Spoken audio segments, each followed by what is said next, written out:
Cette semaine, au Kollel, on a étudié la fin de la dracha du Ramban Nachmanide qu'il a fait à Jérusalem le jour de Rosh Hashanah.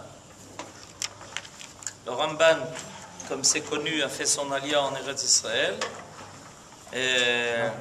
parti d'Espagne avant l'expulsion, lui aussi expulsé d'ailleurs.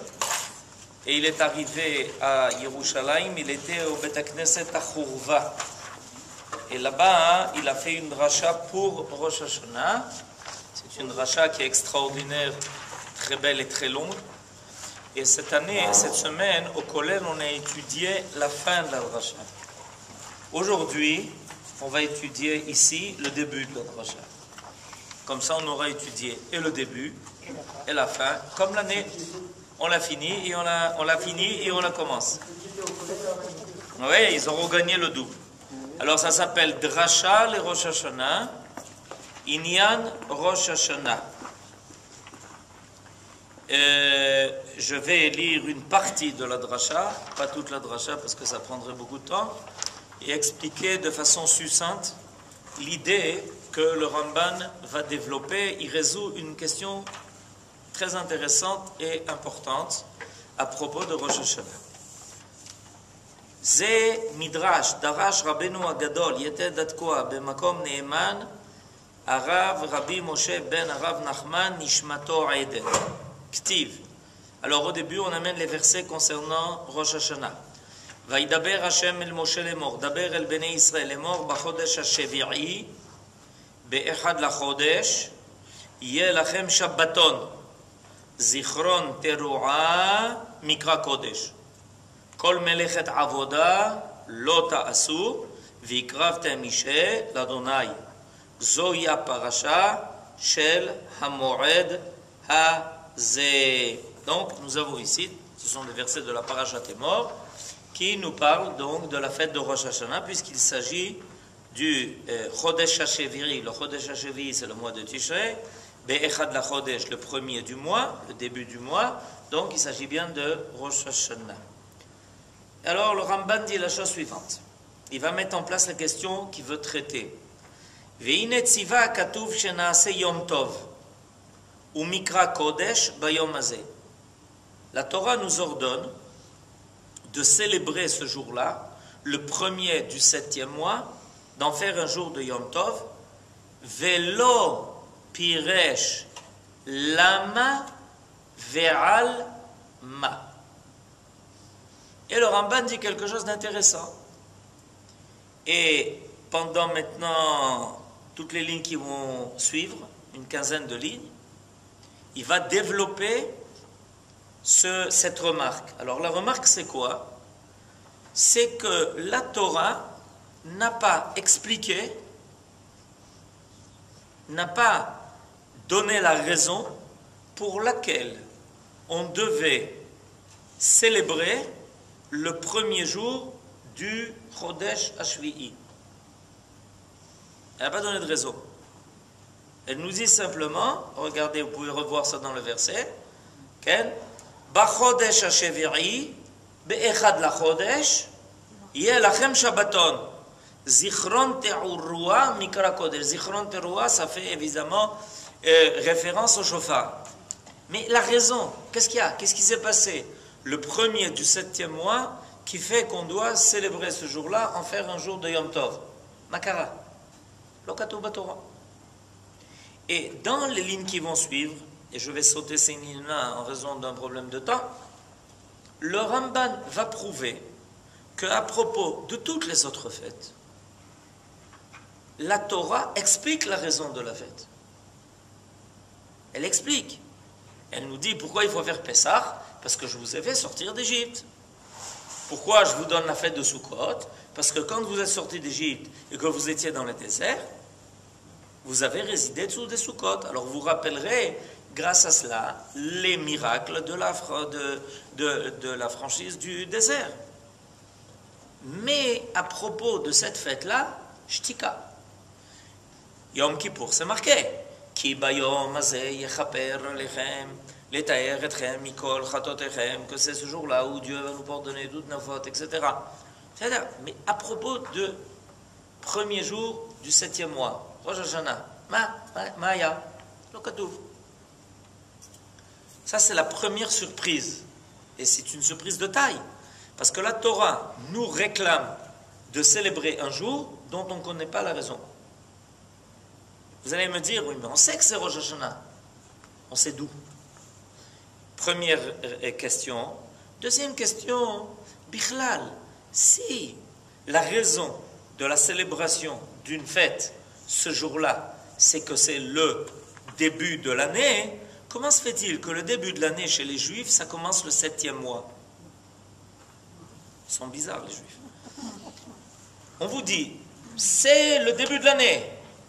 Echad la Chodesh HaShvi'i. Ok. Dans toutes les civilisations possibles et imaginables, le début de l'année sera célébré par le premier mois. Or, les Juifs, pour tromper l'ennemi, décident que l'année commence le 7e mois. C'est quand même un peu bizarre. Qu'est-ce que ça veut dire? C'est-à-dire que celui qui veut s'attacher au sens simple des choses, il est loin de s'imaginer. Il peut très bien ne pas supposer qu'il ne s'agit pas de Rosh Hashanah. Parce que s'il s'agit de Rosh Hashanah, comment se fait-il que c'est le premier du 7e mois? Toute civilisation ou religion qui se respecte dira que l'année commence avec le premier mois, elle continue avec le deuxième, etc. Voilà les questions qui ont été posées par le Ramban et qui sont extrêmement intéressantes pour nous qui nous trouvons à l'aube de Rosh Hashanah et du premier jour du 7e mois. Alors on passe au paragraphe suivant. Vous lirez par vous-même les démonstrations qu'il fait pour montrer que toutes les autres fêtes, on a les raisons invoquées dans la Torah des fêtes, mais on ne l'a pas pour ce jour-là. La Torah s'est tue, silence total. Elle ne dit rien à propos de Rosh Hashanah. Rien. Au Batehila, 4 lignes avant la fin, prochain paragraphe. Yesh lanu lefaresh. Ma sheomer b'chodesh hashevi'i. Ki yachol hashoel leakshot lanu. Ech ze chodesh hashevi'i. Ve'alo kol Israel korin oto Rosh Hashanah. Mipi ollelim ve'yonkim. Rosh Hashanah shmo.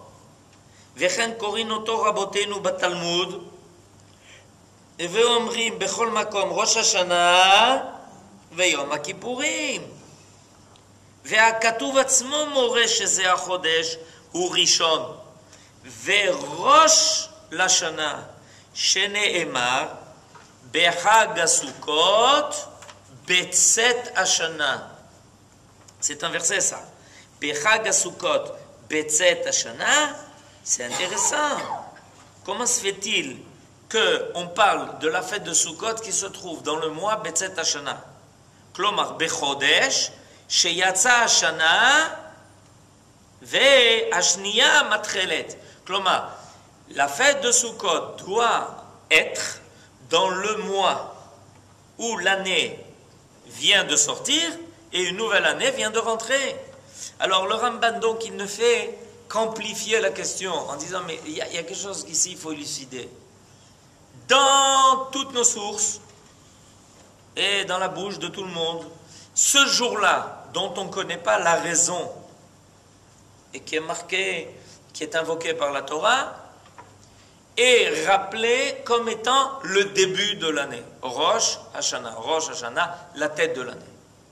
Et voilà que la Torah décide que la date de la tête de l'année est au milieu de l'année.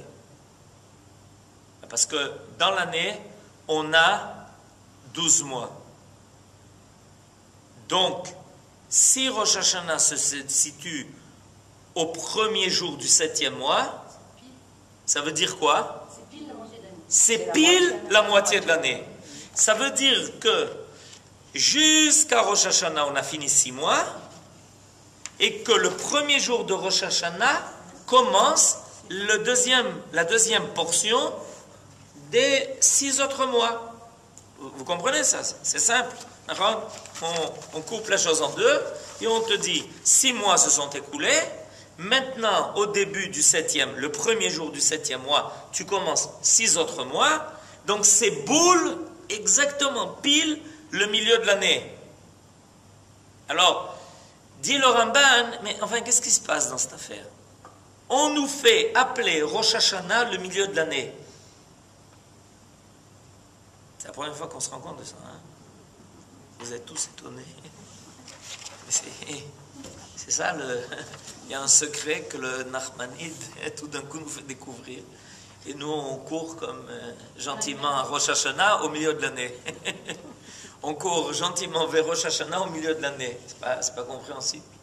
On a le même phénomène avec les milieux de mois aussi. Pardon? On a aussi le même phénomène avec le milieu du mois. Par exemple? Sukkot, Pessah. Que les fêtes se situent au milieu du mois.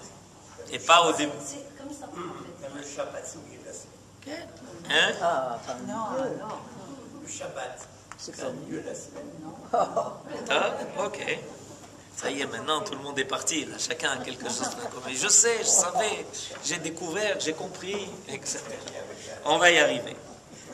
Alors, et je saute, hein, toujours pour gagner du temps, et on commence sa tchouva, la réponse, au début de la 6e ligne. Vetchouva tachela hazot. Vous avez trouvé? Début de la ligne. 6, comptez 1, 2, 3, 4, 5, 6. Et quand vous avez trouvé la 6e ligne, on commence. Vetchouva tachela hazot. Kima sheomer batorah benisan hachodesh azeh lachem rosh chodashim rishon ulachem lechodshei hashana en perusho sheye nisan rosh אלא שיהיה נקרא ראשון לנו. כלומר, ראשון לגאולתנו, שנמנה החודשים לגאולתנו, שיצאנו ממצרים, כי מנהג התורה שימנו הימים והחודשים למצוות. Alors, on explique la réponse de Nachmanide, du Rambam. Alors il dit, regardez, pour comprendre ça, il faut évidemment se remémorer comment se fait-il que le mois de Tishrei est appelé le 7e mois. Et la réponse est bien connue, c'est que Tishrei est le 7e mois par rapport à Nissan. Nissan est appelé par la Torah Rishon hu lachem lechodshei hashana. C'est le verset qui a été cité. החודש הזה לכם ראש חודשים, ראשון הוא לכם לחודשי השנה. Alors, étant donné que la Torah déclare que le mois de Nissan est à la tête des mois, donc, si tu commences à compter à partir de Nissan les mois, tu arrives à ce que Tishrei est le 7e mois. Nissan, Iyar, Sivan, Tammuz, Av, Elul, qu'on va terminer Yom Rishon, et après Elul vient le mois de Tishrei qui est le 7e. Ok? Maintenant, le Ramban fait une révolution et il dit, mais la Torah n'a pas voulu nous dire que le mois de Nissan est le premier jour de l'année. En effet, vous ne trouverez pas marqué dans la Torah que Nissan est appelé Rosh Hashanah. Alors, comment se fait-il que la Torah déclare à propos du mois de Nissan qu'il est Rishon? Alors, le Ramban explique quelque chose de très important. Les Juifs, quand ils font un décompte à partir de mitzvot. Alors, l'exemple qu'il amène, avant de reprendre l'histoire du mois de Nissan, on va prendre un autre exemple, on va prendre les jours de la semaine. Le Ramban dit, regarde, il amène ici les chrétiens et il donne, et c'est vrai pour beaucoup d'autres civilisations, chaque civilisation a des noms pour les jours de la semaine. Sunday, Monday, etc. Sunday, le jour du soleil, Monday, le jour de la lune, et on continue. Ok? On arrive chez les Juifs, on leur dit, quel jour on est aujourd'hui? Hayom Yom Shishi. Shishi, c'est le 6e jour. Tu n'as pas de nom? Parce que nous n'avons pas de nom pour les jours de la semaine. Nous avons un décompte à partir du Shabbat. Quand on dit Hayom Yom Rishon, notre intention est de dire c'est le premier jour après le Shabbat. Quand on dit Yom Sheni, c'est le 2e jour après Shabbat. Pourquoi? Parce que selon nos concepts, le dénombre se fait toujours par rapport à une mitzvah. Ok? Par exemple, le jour de la Brit Mila, comment il s'appelle? Vous ne savez pas comment s'appelle le jour de la Brit Mila dans la Torah? Yom Hashemini. Hu bayom Hashemini yimol besar orlato. Et le 8e jour, il faudra lui faire une circoncision. Donc, comment on appelle le jour de la Brit Mila? Yom Hashemini. Pourquoi? Parce que depuis que le bébé est né, on est en train de compter les jours. Pourquoi? Parce qu'on veut faire une mitzvah. C'est-à-dire que le Rambam nous met un axiome en place. Chez les Juifs, quand on compte à partir d'une mitzvah. Donc, quand on va compter les jours de la semaine, c'est à partir du Shabbat. Quand la Torah a décidé que le mois de Nissan était Rosh Chodashim, Rishon ou Lachem le Chodshei Hashana, l'intention de le dire de la Torah, c'est de dire, regarde, étant donné qu'à Nissan, tu es sorti d'Égypte, alors tu dois commencer à compter tes mois à partir de ta Géoula. Ok? Tu vas commencer à compter les mois à partir de la Géoula. Quand on est sorti d'Égypte, comment s'appelait le mois de Nissan?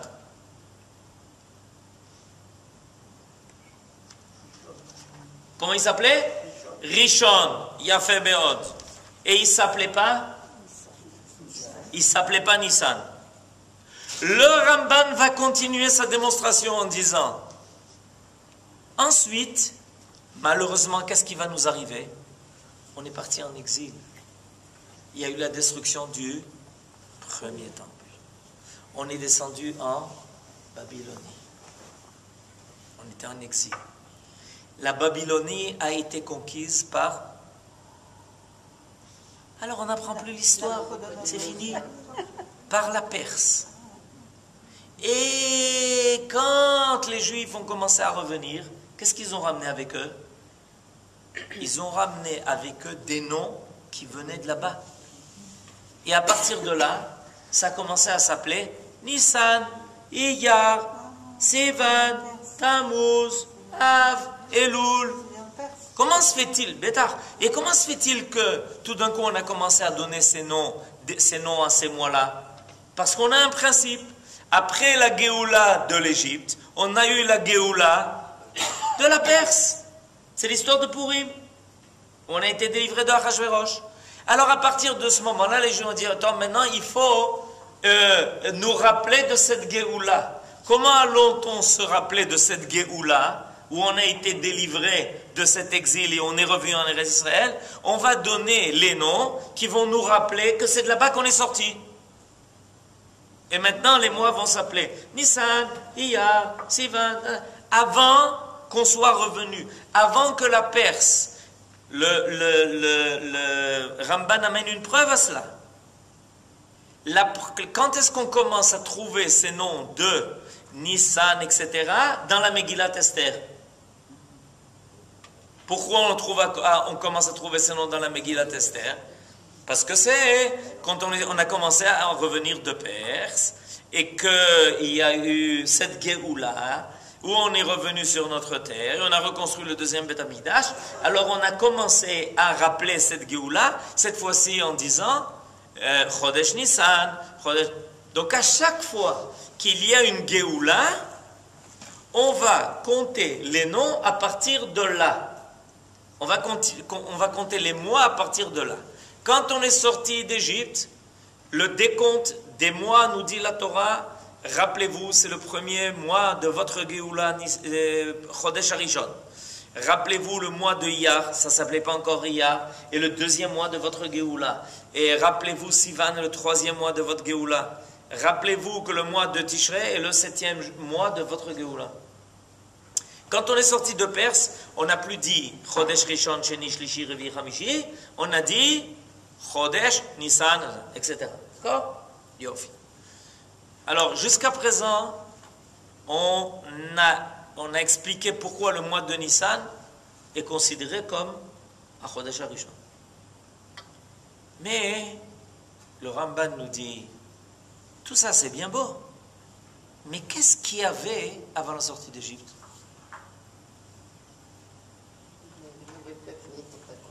Mais Diouk, avant la sortie d'Égypte, la Torah n'a pas été donnée, le Am Israël n'était pas encore apparu, etc. D'accord? Ok. Alors, qu'est-ce qu'il y avait avant? Réponse, on ne sait pas. Si, on sait. Dans la paracha de Noach, on parle des mois du mois où le déluge a commencé, le mois où les pluies se sont arrêtées, du mois où Noach est sorti de l'arche. On parle de ça. Et qu'est-ce qu'on dit? Comment ces mois sont invoqués?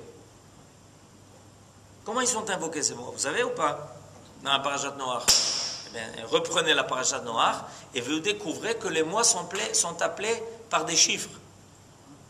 Achodesh Hasheni, Achodesh Hazeh, Achodesh Hazeh, il n'y a pas de nom. C'est des chiffres. Ok? Vous savez ce que le Ramban dit? Il dit, quoi? À partir de quoi? Il a fait Kol HaKavod. À partir de la sortie d'Égypte, c'est Beseder Gamour. On a comme mitzvah de compter les mois à partir de notre Géoula. Mais avant la sortie d'Égypte, ça veut dire quoi, Chodesh Hasheni? Je vais vous lire, parce que vous avez l'air sceptique. Gabriel pose la question, mais à partir de quoi? Ça veut dire quoi, Chodesh Hasheni? Chodesh Hasheni, après qu'on est sorti d'Égypte, on sait. C'est le deuxième mois après le mois de sortie d'Égypte. Ça, on a bien compris. Mais ça veut dire quoi? Regardez, vous allez entendre dans la parashat Noach. À partir de la reconstitution de tout ce qui doit déterminer l'humanité. Bishnat shesh meot shana lechaye Noach. Bachodesh hasheni, beshiva asar yom לחודש, ביום הזה נבקעו כל מעיינות תהום רבה והארובות השמי נפתחו. En l'année 600 de la naissance de Noach, au deuxième mois, le 17 du mois, toutes les sources sont ouvertes. Tout c'était l'eau est apparue. Chodesh Sheni, ça veut dire quoi, Chodesh Sheni? De quoi tu parles? Quoi? Chazak ou Baruch. Chodesh Hasheni, c'est Chodesh Cheshvan. Et c'est le Chodesh Cheshvan. Et le Chodesh Cheshvan est appelé Boule dans une autre source qu'on a dans la Bible. Les Chachamim ont dit, tu sais pourquoi ça s'appelle Boule? Parce que pendant 40 jours même est tombé le déluge, même boule, ma boule. C'est-à-dire que, nous dit le Ramban, jusqu'à la sortie d'Égypte, mais c'était clair que le mois de Tishrei était le premier mois. Donc, le déluge a commencé le deuxième mois. C'est quoi? Au mois de Rejvan, le 17 du mois de Rejvan. C'est-à-dire, nous dit le Ramban, à partir de la création du monde et de la création de l'homme, les mois étaient connus comme étant le mois de Tishri, Chodesh Rishon, le mois de Cheshvan, Chodesh Sheni, le mois de Kislev, Chodesh Lishi. Les choses ont changé quand? Ils ont changé à la sortie d'Égypte. Akadosh Baruch Hu dit, écoutez, maintenant, pour vous, le Maboul et tout, ça n'a plus rien à voir. Vous, maintenant, le Ham Israël, vous êtes apparus. Ce qui vous concerne, c'est la sortie d'Égypte. Donc, à partir de maintenant, le Chodesh Nissan va s'appeler Rosh Chodashim, pour vous rappeler de votre Géoula. Mais jusqu'à la sortie d'Égypte, Adam Arishon, pour lui, le mois de Tishrei était le premier mois de l'année. Donc, tout revient en place. En réalité, le mois de Tishrei, jusqu'à la sortie d'Égypte, était connu dans la conscience universelle comme étant le premier mois.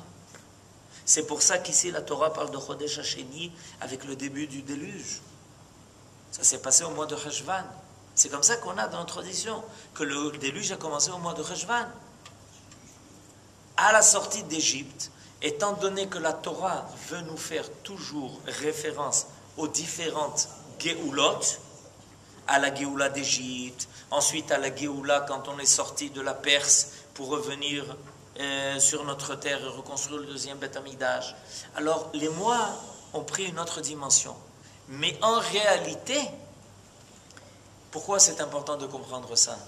Parce que quand les Béné Israël ont entendu dans la Torah ce qui a été dit à propos de Bachodesh Hashevi, Be'echad lachodesh yelachem Shabbaton, Zichron Teruah Mikra Kodesh. Ils savaient de quoi on parlait. Ils le savaient. Il dit, on sait que maintenant le mois de Tishrei s'appelle le 7e mois. Mais on sait très bien que jusqu'à qu'on soit sorti d'Égypte, or la Torah venait d'être donnée à la sortie d'Égypte, on sait très bien que ce mois-là, il n'était pas le Chodesh Hashvi, il était le Chodesh Rishon. On sait très bien que c'était Rosh Hashanah.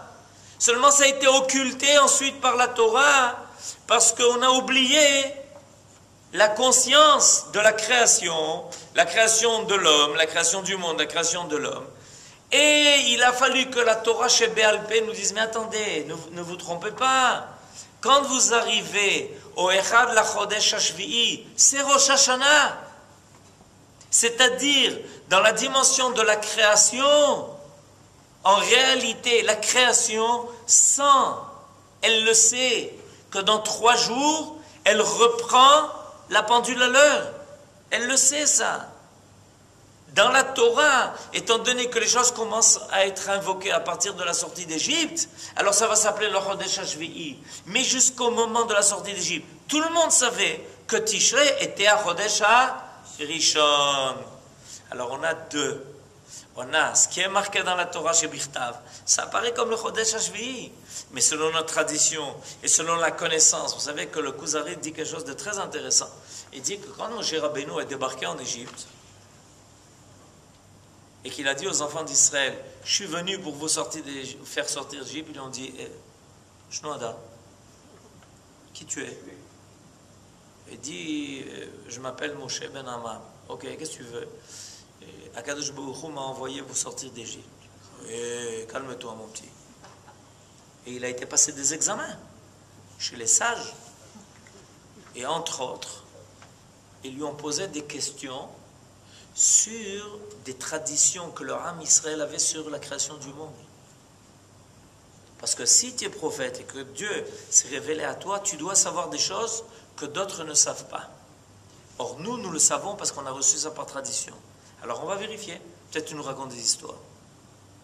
Un prophète qui débarque et dit je suis prophète, il y en a pas mal. Alors on va les vérifier.